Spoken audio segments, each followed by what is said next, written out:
Ka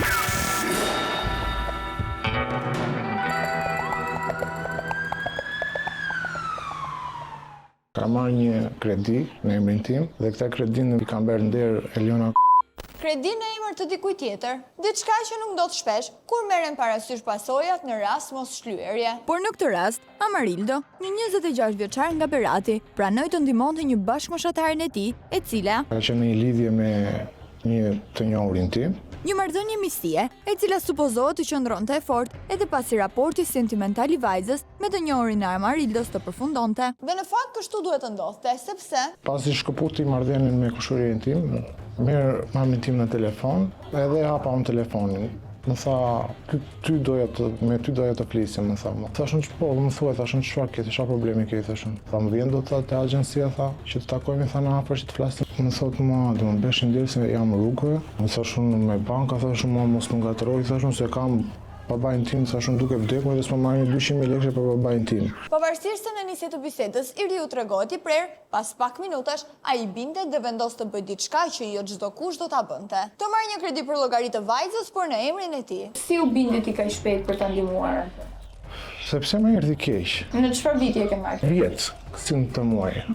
Vjet në mars. Sa lekë morë? 500. Të vjetën. Po, 500 vjetër. Duket një shifër vërtet e vogël, nëse nuk parashikohet se kompanitë e mini kredive në rast mos shlyerje kanë vërtet interesa të papërballueshme për ata që mezishtyn muajnë me një rrodh modeste. Ja dhash lekët edhe më tha, do të lej një kafe. Jo, nuk dua, i thash. Leon na merri, thashë me që punë bank të nder. Po të lej një kafe. Më dha 100.000 lekë. Në fakt kjo kafe 100.000 lekëshe ishte thjesht një karrem për ta përfshirë të riu në shlyerjen e kësteve të kredis. Çdo muaj, do të thënë kjo Pente në një shtyrje, do marrë një shtëpi me qira që të jetoj me çuni, sepse kam dikë jashtë që më dërgon lekë në 800 a 1.000 euro, edhe mos kem problem se do të paguajnë të gjithë. Në nisje, Eliona dukej mjaft e qetë dhe vazhdonte të mbante me shpresë 26 vjeçarin, duke i premtuar se do t'i paguante këstet bashkë me vonesat e krijuara me bankën. Por në realitet, I njëjti avajshin derisa vajti shumat prej 3 milionë gjysmë. Ti e pesh ajo se pagoj. Isha në sekret, sepse nuk do të vijë familjen, të mirë të vesh familja ime. Ndërsa këstet nuk shlyeshin dhe ankthi Amarildos, bashkë me borxhin në bank rritej, Eliona nis të shfaq shenjat e para që nuk kishte në mend të paguante asnjë kokër leku.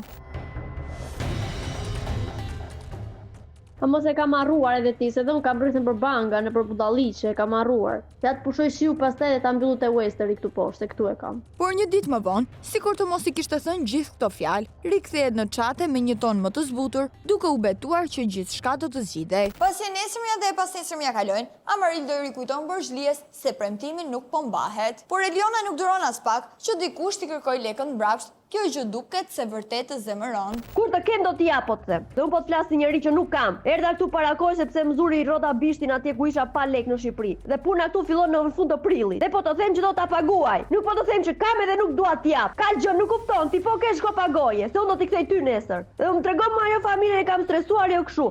Njeri lagu në grup nuk ta vuri. Bisedova, ishe dakord e mëre. Kaq, ke marrë dhe për vete?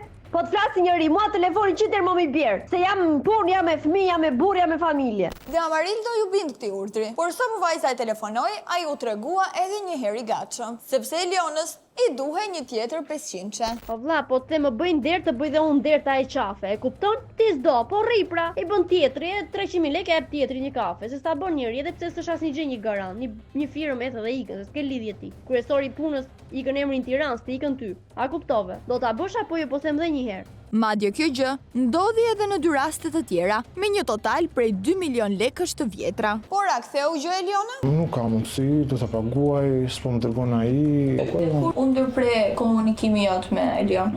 Muaj për muaj që më bente blok, gjente një justifikim që nuk kam, nga bërë blok dhe nuk kam folur më. Në këtë situatë, kur laku po shtrëngohej dhe banka bënte presion për pagesën e shumave të akumuluara muaj pas muaj, nëna 26 vjeçarit vendos të ndërhyj duke kontaktuar nënën e Elionës. I tha, i në djeni, për që më tendi që djali me kanë timuar kur ajo ka qenë jashtë. Jo, tha, më gënjeu.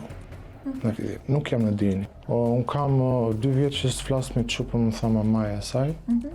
nuk jam në dieni që ka marrë bankën. Tha, beqa doj çupa. Një përgjigje që nuk lë shumë vend për zgjidhje, por që sidoqoftë nuk e ngarkon me asnjë përgjegjësi nënën për veprimet e vajzës, e cila duket se është bezdisur jo pak nga kjo përfshirje e familjarëve. Prandaj ajo vendos të marrë masat e menjëhershme, duke përfshirë një person të tretë. Ajo s'ka mundësi fare për momentin të laj ato çka ke ti. Kur ti jepet mundësia do t'i laj. Ti tani nuk e pse bën presion nga shtëpia 1, nuk e pse bën presion asaj 2, edhe treta nuk e pse mbën dhe mua si fort, se as më njeh pas të njoh. Kush je ti më thuaj emër mbi emër mua? Unë tregoj më emër mbi emër se vi takojmë hapër të shikosh fytyrën time. Do vi unë të takojmë përballë. Sipas Amarildos, personi në fjalë i është prezantuar me emrin Samuel. Nuk dihet nëse është identiteti i saktë, por nga gjuha kërcënuese që përdor, kuptohet që është person shumë i afërt me Jonën. Sidoqoftë, i riu mundohet të rezistojë dhe ta bëjë telefonuesin t'i thërras arsyes, por pa rezultat. Lek nuk ka. Ti gjej ku të doje re, po si lash babajën time të vdesi, që ndihmova atë, ashtu të gjej dhe të futen borxhe dhe të më laj mua bankën. Mos më marri mua banka ori minutë, më marri mua 24 orë. Banka të mira, të pun ka banka. Këto biseda me tone të ngritura i lën vend sharjeve dhe kërcënimeve në çate, me qëllim për ta friksuar Amarildon në mënyrë që ta lë rehat borxhlien. E ndërsa dy të rinjt komunikonin herë me telefone, herë me çate, Eliona dukej si ishte zhdukur. Kuptohet, duke vazhduar të mos paguante asgjë nga shuma që rritej çdo muaj. Sidoqoftë, një shpjegim për mos mirënjohje ndaj Amarildos duhet ta ketë. Si e? Mirë, si e ti? Të lutem Jona, mund ta hapësh pa kamerën? Për çfarë arsye? Unë jam Luela, jam gazetare nga emisioni Piranja. Domethënë Amarildo ka marrë kredi në emrin e vet, ato parat i ka dhënë ty për të ndihmuar apo jo? Po, ka marrë kredi, ka marrë dhe shtesa dhe sa herë që ka marrë kredi kam dhënë edhe Amarildo. E kam paguar, do të thënë 5-6 muajt e parë, sa i kisha në Shqipëri dhe herë në fundit kam ndihmuar ai që ka marrë një shtesë 300 sa ungesa në hotel, shpenzova shumë dhe nuk pata mundësi. Edhe ku erdha këtu 2 muaj para se të fillonte sezoni. Dhe tani jam në fund ku gati 10 ditë që kam filluar punë dhe i kam thënë në telefon para një jave që unë kur të paguajmë në fund të muajit do të dërgoj. Në fakt e vërteta është krejt ndryshe nga sa thot vajza, e cila as nuk skuqet fare për situatën që ka shkaktuar në një familje të varfër. Jona, unë di që ti Amarildo si ke bërë blog, nëse Amarildo si ke bërë blog. Unë kam bërë blog dhe madje ai blogun e ka dashur me kohë. Se? E ka dashur me kohë sepse ku unë kam qenë në tragedë, duke ardhur për Greqi, ai i kam thënë bëj një shtyre se unë s'kam ku të nis lek për një 4 ditë.